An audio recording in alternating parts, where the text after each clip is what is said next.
नमस्कार, मैं प्रभात रंजन मिश्रा और आप देख रहे हैं नेशन लाइव। इस वक्त की बड़ी खबर दक्षिणी दिल्ली नगर निगम से है। दक्षिणी दिल्ली नगर निगम के पदों में बड़ा फेरबदल किया गया है। आमतौर पर हर वर्ष पदों में फेरबदल किए जाते हैं।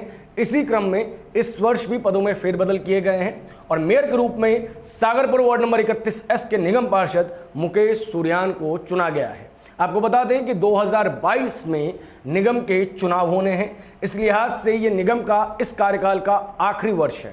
पिछले 2 सालों से निगम लगातार फंड की क्राइसिस से जूझ रहा है और लगातार दिल्ली सरकार वर्सेस एमसीडी की जंग दिल्ली की सड़कों पर, दिल्ली के सचिवालय में, दिल्ली की विधानसभा में भी और निगम के सिविक सेंटर में भी देखने को मिल रही है। इस वक्त एमसीडी के लिए सबसे बड़ी समस्या यह है कि किस तरीके से वो अपने एम्प्लॉयज़ को खुश रखें।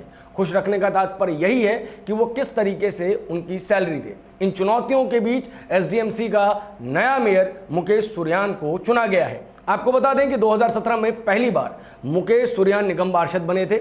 उन्होंने अपने चिर प्रतिद्वंदी सुभाष जैन, जो कि उस वक्त कांग्रेस से चुनाव लड़े थे, और पुनीत शर्मा, जो कि उस वक्त आम आदमी पार्टी से चुनाव लड़े थे, उनको हराया था और पहली बार सागरपुर 31S से निगम पार्षद के रूप में चुने गए थे।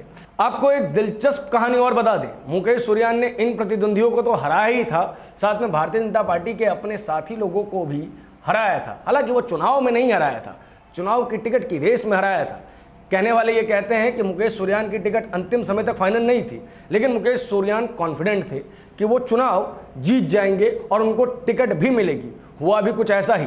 जिन लोगों को ये आशा थी कि उनको टिकट मिलेगी, उनकी आशा चकनाचूर हो गई और मुकेश सूर्यान अपने लिए टिकट ले आए और ये सीट भी भारतीय जनता पार्टी की झोली में डाल दी। जीत बड़ी थी, हालांकि बड़ी इस लिहाज से नहीं कि वोटों का अंतर ज़्यादा था, बड़ी इस लिहाज से कि पहली बार चुनाव लड़े और पहली बार ही चुनाव जीत भी गए। इस चीज़ का फ़ायदा उन्हें एमसीडी में घुसते ही मिला। लगातार 2 वर्षों तक वो नजफगढ़ जोन के चेयरमैन रहे और उनकी चर्चाएं दिल्ली भर में होने लगी। फिर 1 वर्ष बिना पद के रहे।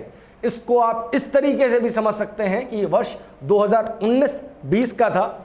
इस दौर में लगातार दिल्ली विधानसभा चुनावों के लिए रणनीतियां तैयार हो रही थी। इस दौर में यह भी कहा जा रहा था कि भारतीय जनता पार्टी किसी सिटिंग निगम पार्षद पर दांव चलेगी, लेकिन हालांकि ऐसा नहीं हुआ। उस 1 वर्ष में मुकेश सूर्यान के पास कोई पद नहीं था, लेकिन चुनाव के ठीक बाद एसडीएमसी द्वारा उन्हें शिक्षा समिति का चेयरमैन बनाया गया। यहाँ पे एक कार्य ऐसा हुआ जिसने मुकेश सूर्यान की छवि को काफ़ी मजबूत किया। ये कार्य था दिल्ली सरकार के खिलाफ उनका तैयार होना। किस तरीके से, समझिए आसानी से।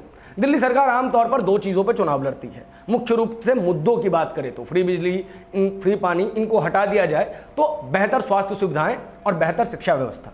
एमसीडी लगातार इसमें पिछड़ रही थी। मुकेश सूर्यान द्वारा कोरोना काल में 1 वर्ष में 1,10,000 से अधिक दाखिले एमसीडी स्कूल्स में किए गए।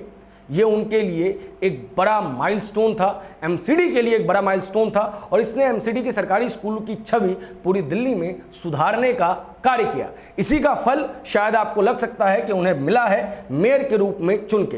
हालांकि ऐसा नहीं है। मुकेश सूर्यान द्वारा 2 ऐसे कार्य और किए गए जिसने उन्हें मेयर पद तक पहुंचाने में बड़ी भूमिका निभाई। आपको बता दें कि सागरपुर में एक जगह है जिसे कल्लड़ वाला पार्क कहते हैं। उस कल्लड़ वाले पार्क में आमतौर पर कूड़ा भारी मात्रा में भरा रहता था, जमीन विवादित थी। मुकेश सूर्यान जैसे ही निगम पार्षद बने, उनकी नज़र उस जमीन पे गई। उन्होंने उस कल्लड़ वाले पार्क को साफ कराया, उस जमीन का एमसीडी में अधिग्रहण करवाया और अब वो जगह एक खूबसूरत पार्क के रूप में तब्दील हो चुकी है। क्षेत्र में इस चीज़ को लेकर काफ़ी उत्साह है और मुकेश सूर्यान इस वजह से जन जन के प्रिय नेता वहाँ पे बनते जा रहे हैं। आम आदमी पार्टी के लिए एक बड़ा संशय और बड़ा सवाल यह है कि मुकेश सूर्यान को अगर अगले वर्ष टिकट दी जाती है तो उनके सामने किसे उम्मीदवार के रूप में उतारेंगे। जिस तरीके से मुकेश सूर्यान की लोकप्रियता अपने क्षेत्र में और अब एसडीएमसी में भी बढ़ेगी, ऐसे में वहाँ पे जो उम्मीदवार खड़ा होगा उसका मजबूत होना बेहद ज़रूरी है। आपको बता दें कि एक दूसरे पार्क और बारात घर का निर्माण भी अभी होना है और अगर वो अगले वर्ष तक हो जाता है तो ये मुकेश सूर्यान के लिए एक बड़ी उपलब्धि होगी। एक और बड़ा कार्य उनके कार्यकाल में अभी तक हुआ है। आपको बता दें कि जिस वक्त दिल्ली में वैक्सीनेशन सेंटर्स बंद हो रहे थे, उस दौर में सागरपुर में एक वैक्सीनेशन सेंटर का प्रारंभ किया गया था जिसने भी उनकी छवि को सुधारने में काम किया। अगर देखा जाए तो इन सभी कार्यों ने मुकेश सूर्यान के एक स्ट्रगलिंग लीडर से एक स्ट्रॉन्ग लीडर के रूप में बदल जाने में एक बड़ी भूमिका निभाई और इस चीज़ का फल उन्हें इस बार महापौर यानी कि मेयर बनकर मिला है। लेकिन मेयर बनने के बाद चीज़ें उतनी अच्छी नहीं रहनी है जितनी अच्छी नज़र आ रही है। इस वक्त एमसीडी फंड की क्राइसिस से जूझ रहा है। आपको बता दें कि दिल्ली उच्च न्यायालय ने नॉर्थ दिल्ली एमसीडी की संपत्तियों को कुर्क करने को लेकर भी एक बयान जारी किया था। दुर्गेश पाठक जो लगातार दिल्ली एमसीडी और दिल्ली भाजपा पर हावी रहते हैं, उन्होंने कहा है कि अगर एमसीडी अपनी जिम्मेदारियां नहीं निभा सकती तो वो एमसीडी को दिल्ली सरकार को सौंप दे। ऐसे में अगला 1 साल का कार्यकाल बहुत ज़्यादा महत्वपूर्ण होने वाला है। भारतीय जनता पार्टी चाहेगी कि इस कार्यकाल के दौरान वो अपनी छवि में सुधार करे और जल्दी से फंड क्राइसिस की समस्या को सुलझाए, ताकि उसे कन्फेडरेशन ऑफ एम्प्लॉय, जो कि वहाँ एमसीडी की एक यूनियन है, या आसान भाषा में कहे तो एमसीडी के एम्प्लॉयज़ का भी विश्वास मिले, साथ ही साथ विश्वास मिले दिल्ली की जनता का।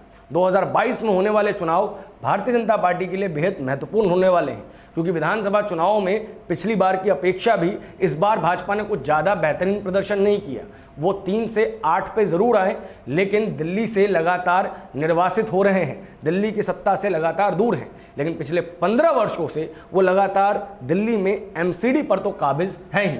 ऐसे में ये ज़रूरी है कि भारतीय जनता पार्टी एमसीडी में अपनी सत्ता को रिटेन करे, लेकिन आम आदमी पार्टी की सरकार के सामने ये इतना आसान नहीं होने वाला है। ऐसे में जब पदों में फेरबदल किए गए हैं तो इस बात की आशंका जताई जा रही है कि एमसीडी के चुनावों की तैयारियां अब जोरों पर हैं, इसलिए कुछ डिजर्विंग लोगों को भी इस बार पद दिए गए हैं। इस खबर पर आपकी क्या प्रतिक्रिया है, कमेंट बॉक्स में ज़रूर बताएं। देश और दुनिया की सभी बड़ी खबरों के लिए हमारे साथ बने रहें। धन्यवाद।